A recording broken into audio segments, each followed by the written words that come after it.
balma maliyɛnw an sɔgɔma ani wula an su ni basi t'aw la ala kana basi kan bɛɛ lajɛlen na aw balimakɛ de don Ali Bonɛ ni misaji in b'a kɛrɛnkɛrɛn k'a ɲɛsin an ka haut conseil islamique président ma a n'a ka jɛkulu bɛɛ lajɛlen a n'a ka baarakɛɲɔgɔnw bɛɛ lajɛlen ka fara maliyɛnden kɛrɛnkɛrɛnna bɛɛ lajɛlen kan même le président de la république bi ala ye jamana kalifa dɔ maa minnu na bi video in kɛkun tɛ fɛn wɛrɛ a kɛkun ye gɛlɛya de ani tɔɔrɔ ni ɲani min ni degun min b'an kan diaspora kan aventure ka taa faransi kɔnɔ États-Unis Italie Espagne Afrique yɛrɛ kɔnɔ maliyɛn bɛ diɲɛ yɔrɔ yɔrɔ bi dusu kasilen don bi tɔɔrɔlen don an b'a ɲini an fa kɛnɛ mɔkɛ min ye Serif Usmani Madani Haidara ye a k'a kɛ ala kama faso kama i ka wuli ka se faama kura min bɛ bi i ka passeport i ka lelen bɔ carte nina la n'u ma lelen bɔ carte nina la awa maliyɛn den minnu bɛ diaspora la bɛɛ ka baara tiɲɛna de maa minnu ye san 10 san 20 kɛ entreprise la san 5 o san 5 i bɛ t'u ka passeport i bɛ taa sanze ka passeport kura labɔ bi olu ka passeport bloquera olu ka baaraw tiɲɛna i b'a sɔrɔ o maa kelen fɛn fɛn tun bɛ yen a tun bɛ ka du ta a tun bɛ ka mɔgɔ 10 fana ta ou bien a tun bɛ ka mɔgɔ 5 balo nka bi o cɛ kelen tɛ se k'a yɛrɛ balo ko mun na parce que en tant que n'i bɛ baara la entreprise la i bɛ jamana min kɔnɔ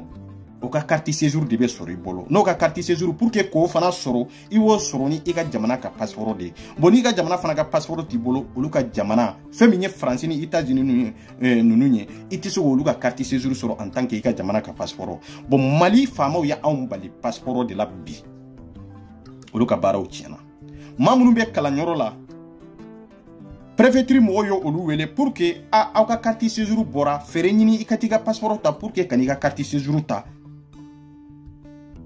an ka faamaw y'u ka passeport bloqué olu dɛsɛra ka passeport sɔrɔ carte séjour dalen bɛ yen depuis bɛ 3 mois d'i ma ka na 6 mois d'i ma laban na i nana jɔ d'ailleurs anw yɛrɛ tɛna 6 mois wɛrɛ d'i ma nin kɔfɛ en tant que ni n'i ka passeport de mana do san 1 san 2 san 3 bi i ka carte séjour bloqué len bɛ Faransi préfecture la ya olu ma se k'a sɔrɔ n'i ma carte séjour sɔrɔ yala i bɛ se ka baara kɛ wa n'i ma baara kɛ e bɛ so min kɔnɔ yala i bɛ se ka loyer sara wa e bɛ so min kɔnɔ fɔlɔ i bɛ se k'i yɛrɛ balo fɔlɔ wa nin bɛɛ bɛ dépend ni passeport b'i kun pour que ni passeport b'i kun i ka jamana in ka carte séjour sɔrɔ i bɛ diɲɛ jamana o jamana kan n'i y'o ka carte séjour sɔrɔ waati min i bɛ baara ɲini ka se ka baara kɛ baara sɔrɔlen kɔfɛ i bɛ feere ɲini i bɛ so min kɔnɔ i bɛ se ka si so min kɔnɔ i bɛ feere ɲini i b'o loyer sara ka se k'i yɛrɛ balo ka nafa ɲɛ mɔgɔ wɛrɛ ye mais bi anw tɛ se k'an yɛrɛ balo pour que ka nafa ɲɛ mɔgɔ wɛrɛ ye anw ka kalanw tiɲɛna anw ka baaraw tiɲɛna maa dɔw bɛ yen autorité yɛrɛ de erreur k'olu t'a la i ye dɔ fara dɔw si kan k'a sɔrɔ i si yɛrɛ normalité i ka carte consulaire b'u bolo i ka carte d'identité b'u bolo i ka date de naissance b'u bolo i ka passeport kɔrɔ b'u bolo mais ko a tɛ corriger maa dɔw bɛ yen i ko olu ye dɔ b'u si la k'a sɔrɔ autorité yɛrɛ de olu sɛbɛn labɔ Mali kɔnɔ ka na n'a ye yan olu ka taa kalanyɔrɔ la n'a ye aw ka tila k'a fɔ tugun o ka carte d'identité labɔ n'a ye fo don min na a bɛ jamana min kɔnɔ olu ko ko vraiment ko sisan ko an mako b'a la ka carte séjour d'i ma komi i bɛ jamana min kɔnɔ i ye jamana min den ye min ye Mali ye ou bien i ye jamana wɛrɛ min den ye i ka t'o passeport ɲini ka na ni n'o passeport nana an b'an ka carte séjour ta k'a d'i ma an ka jamana kɔnɔ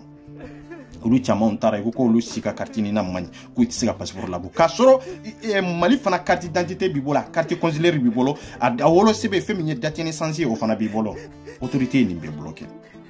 olu dɔw gɛnna bi olu bɛ yiri kɔnɔ muso minnu bɔra n'u nana yan ka taa asile demande i ye asile demandeden kɔfɛ i taara Mali consulat la ka tila ka Mali carte d'identité de labɔ ou bien carte consulaire labɔ jamana min carte d'identité b'i bolo ou bien jamana min carte consulaire b'i bolo ne hakili la i y'o jamanaden ye de parce que o kɛkun ye i bɛ jamana min kɔnɔ ko justice ko la convaincu k'a fɔ i ye maliyɛnden ye o kɔrɔ ye de i bɛ jamana min kɔnɔ ko autorité o faamaw k'olu la sɔn k'a fɔ ko wa ko e ye maliyɛnden ye parce que Mali carte d'identité b'i bolo ou bien Mali carte consulaire fana b'i bolo olu bɛ fɛɛrɛ ɲini ka dɛmɛ k'i la i bɛ se ka balo cogo min ka kalan ou bien ni kalan yɛrɛ tɛ i bɛ se ka métier de dɔ i kun pour que i ka se ka métier kalan kɛ yanni k'u ka carte séjour ta k'a d'i ma i ka se ka ko dɔn donc n'u mako jɔra don min ka carte séjour d'i ma i b'a fɔ k'i ka tɛ passeport labɔ passeport dun bɛ labɔ ni mun de ye wolosɛbɛn ani ka carte d'identité ou ka carte consulaire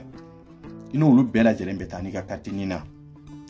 Imanata imani ka emprunté ta sisa ki ka passeport ke ka ban wori sarlen ko fe de e ba fi ma ka fako no ki ka nina mani e ka wori te la sagitugu me ite na passeport fana soro nin chaman tora nin ke chugo ina nin bebe yiri kono bido na be wati min na komi bi o e kelenye flana e munde akera geleya ma do ka ma munu ye samuga sambi sabake barake rola olu ma siga passeport soro lu ka bara o chiana olu tumbe ga mogo tambalo bi me haru yere ku bi ti se ga balo akera sababu yo muso do tumbe bi sambi sababe be barake rola ibe entreprise la ibe bara la dongo ibe ta bara la me passeport ko yo lu bloquer ka sabu ke katini na koyi o kera kolole o muso do be bi olu be ta si chew de fe pour que ka sigi kungolo don yoro soro yani dugu kaje mora kera malu yala ko ya on balma muso be nin kecogo ina yambi France kono na yambi on baw be nin kecogo ina be nin nyani sugu bela jelen on balma muso be nin toro sugu bela jelen na anga kuma ni autorité ka dese halbi munye korota ka laje ani ambassade ni consulat sigira ka kuma sinye joli joli ka fo ni ngela be mo ka depa amase ni watima akera kololo ya kera chenli danyede o muso chama de be bi munumba on yere bolo nambe ku balo ka sabu ke on be barala on ka papier dafale mbambolo ma on yere jolem lulu ala kama faso de nya kama antika ke toko kama antika ke jamu kama anya video joli ke ka adresse bandaola ka adresse ambassade ma consulat ma abe temene erunu sigira ka kuma sien joli e ko nyana bo tuko tala amba adresse ho conseil mi misilembe faso kama ala kama Silamia ko an kana sungurumba ya deke amba muso munumbeya anambalma muso munumbeya passeport kontanya o kera sababu ye ku labu siso kono den fla den sababu do bala aba do we den te ma munum bolo bi olu fana be ku yere di choma pour que ka se ga palo malien chaman de bi mimbe yiri kono pour que ka se ga 1 euro 2 euro comme dorme tant dorme muga ko nyini chow bolo ko nyini muso bolo che do be bi olu gena kabu shiro la ka sabu ke munye i ka passeport tu bolo i ka bara u tiana jamana en kati séjour i tsega labo en tant que ni passeport d'été passeport e mami bolo e be sega bara kia e tsega bara kio ne ma bara kia e be sega loyer saraka si akono e tsega kio donc ne tsega sini shirote e bolo yala e be segi yere balo e tsegi yere balo tuko ibe mundeke ilaba yiri konali be bado Europe nene be chugumi be bado gela mi mbako o ma chama be bi olu fana bu yere di muso do ma pour que ka siu fei idianya te de dese kama ka siu fei ni dugu jera e ka se ka bo kata 1 euro 2 euro nyini mo fe metro dawla bisi dawla ani sugu kona ni nyaman kona pour que ka se ku yere balo e kana sa o ma chama ba on tege bi ne ali bune mbe ka kuma na we nambe ku balo ala kama faso de nya kama anu te fala anu te bala mais anu bebe nyon soro mali drapeau kelen donc ni de kololo banka aya fo bandaw na ka jama ye bonya kono karama kono anya misasi mi adressé mali ambassade mi siglembe France kono ya ani mali consulat mi siglembe France kono ya akacha ni video ba kelenye ne minke ni nkwenka ka soro agela masenina abe chie jolibo ne ni mali consulat sigira ka kuma malende unka ni ngela inka abe chie jolibo ne ni ambassade sigira ka kuma malende unka ni ngela inka fo akera kololo yi haro do na mbora manifestation de la manifestation joli anya ke consulat la anya ke ambassade la pour que am muso munumbiya balma muso munumba mbolo ya amba munumbiya antanti munumbiya ikana ke sungurumba ya baw haketo de bonya ni karama kono ikana ke fenye femintanga dambe kono femintanga kiritiru kono amma doni minye femintanjogo ye segende bo lasima donc on bisa fo sege ma lasama anka jamana yam bali passeport de la yanga passeport de bloqué abete me madu ye passeport ke ni ka kartini na ika sanduru banen kofe katla kata consulat la tugu ka fo ku bina passeport kura were ke ku ka passeport ka kura ya tugu ikatla ka fo iya keni kartini na minye ko ni na kelen fana ko fana man est-ce abete mo ka aw ko mamu ni do bu sila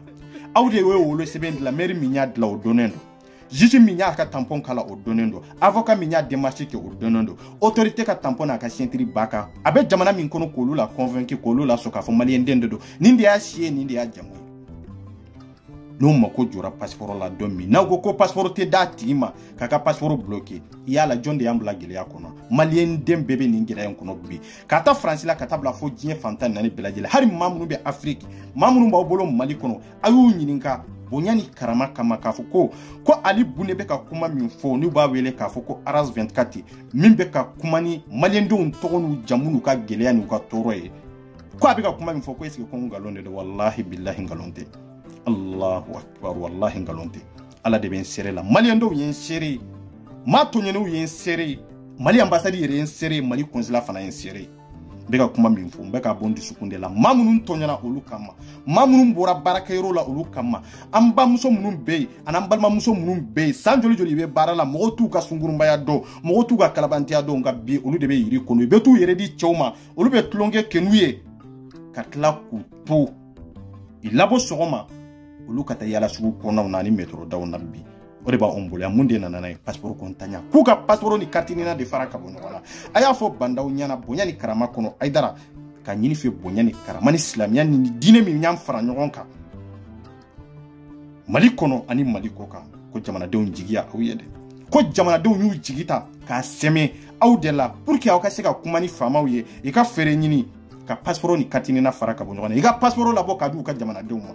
non ta kera kololo ide ni ame be na folo ci kata Mali kono o ka soro ibe bara la de ibe bara soro cogo jumende la passeport bi ku ibe jamana min kono yo ka seben soro pour que ka se ka bara ke e ka do soro ibe loy min sara ko sara min bi sigi yere balo igi yere balo no e katla ka do ci fani bala amma malien den joli joli de be bi min kungolo be nyini kan nyagami malien den joli joli de be bi min be aw yere bolo bi nambe ku balo ala kama faso kama musonu dombe bi e te se ko lu laje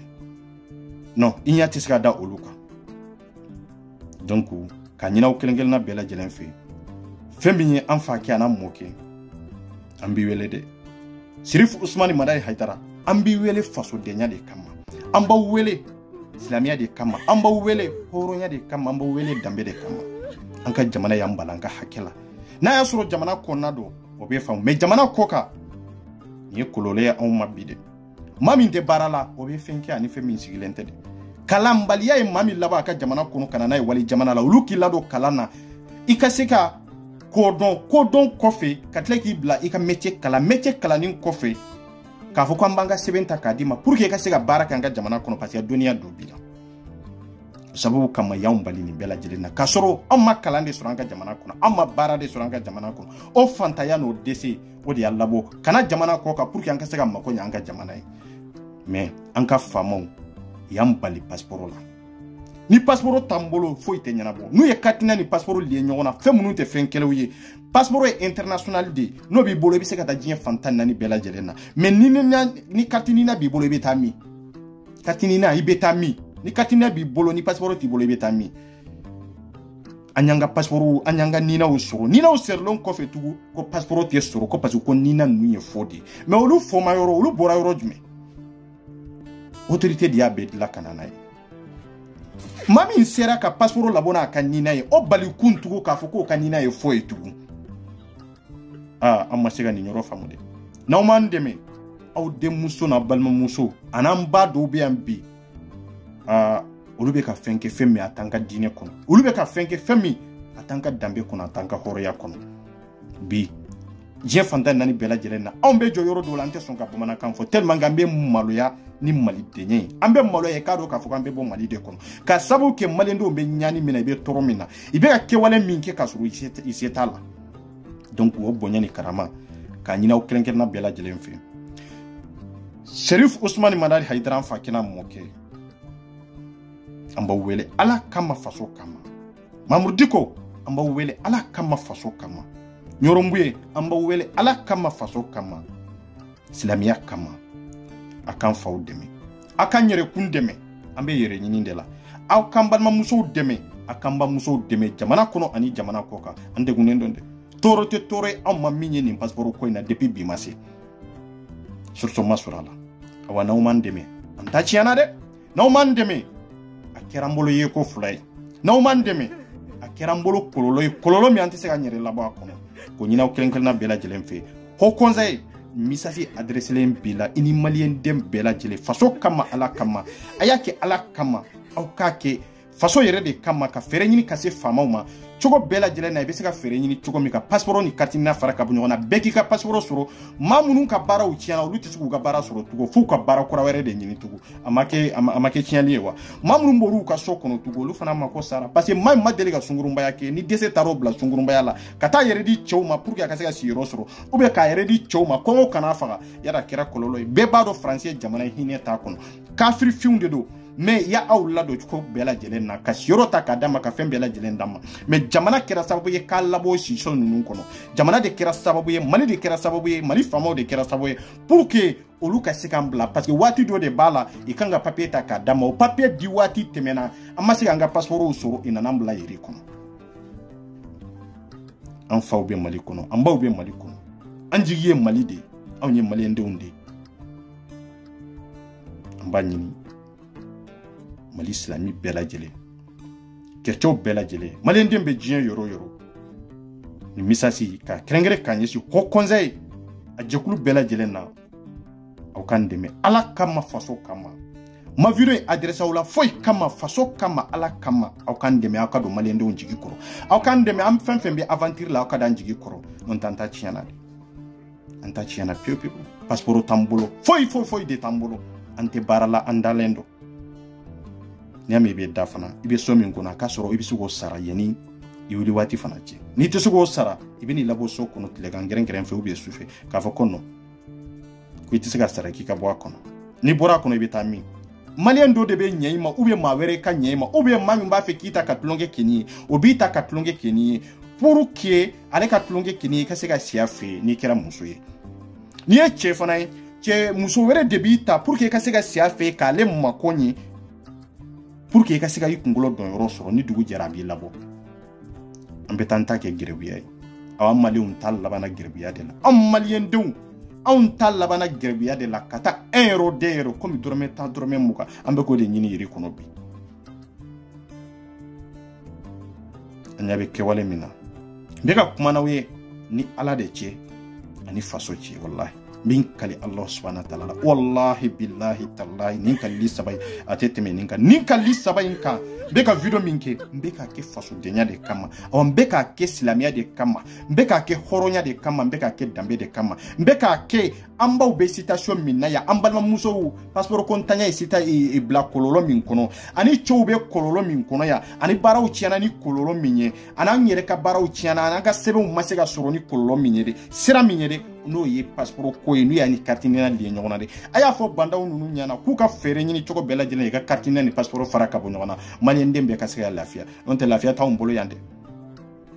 aye mawwele France ya ku nyinga aka mawwele États-Unis ku nyinga nega ni kuma kai na aka basika ni video nchu bela jelema menye ni video nkrengere ka nyesa o dema ho conseil islamique di Mali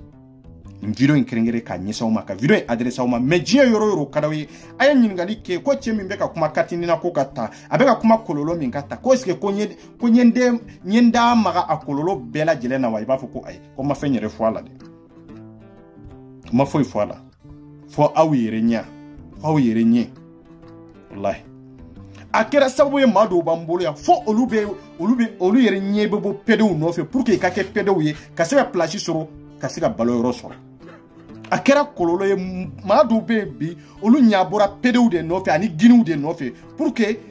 ibisika siro soro ibisika soro ka balo chogo mi ka sabu ke passeport kontanya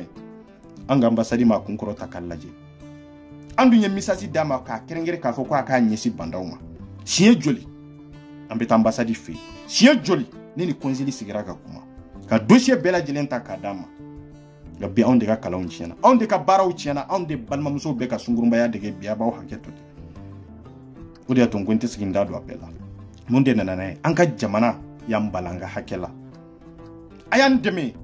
anjigi yawede ayan deme anya jigi min dawka ala kama aw kan deme islamiya kama ayan deme anya jigi min ta ka dawka faso kama aw kan deme kambo nin kololo en kono ambe jamana mununga ye je hake be dama fenfen kadanye ya kanye me munde ambali anka jamana odi ambali ni hake mbela jelena anka jamana passeport kontanya oro geleya na kololo odi be malien denken na bela jelena che fara muso ka demseni fara makrobaka awa toro bambe kande ka fo ka walmando foli mini dantala aw denge na balma ke minye ali bune ni ba wele ka fo ko ras 24 e malien ka kuna fundila bunya kuno karama kuno be toro la jien yoro ndabala bunya kuno fanani tala banani tala be adresser mali autorité la be adresser mali islami ou la mali chrétien na mali ndembe jien yoro ni ado ko sebiye dabali bi ala kama faso kama awa awnu wana faso de unde tonyona aw balimakɛw do de tɔɲɔna aw ɲɔgɔnna silamidenw de bɛ ka tɔɲɔ nin kɛcogo in na walasa aw ka adresse Mali autorité la aw kumakan bɛ yɔrɔ dɔ sɔrɔ an kumakan tɛ se yen de an ye kumako joli joli de kɛ Mali autorité fɛ pour que k'an ka dossier rempli ka taa d'a ma ko maliyɛndenw bɛ nin situation na depuis an ma se bi ma mais a ma kɛ sa a kɛra sababu ye tugun an bɛ n'a dingɛ kɔnɔ parce que i ma lamɛn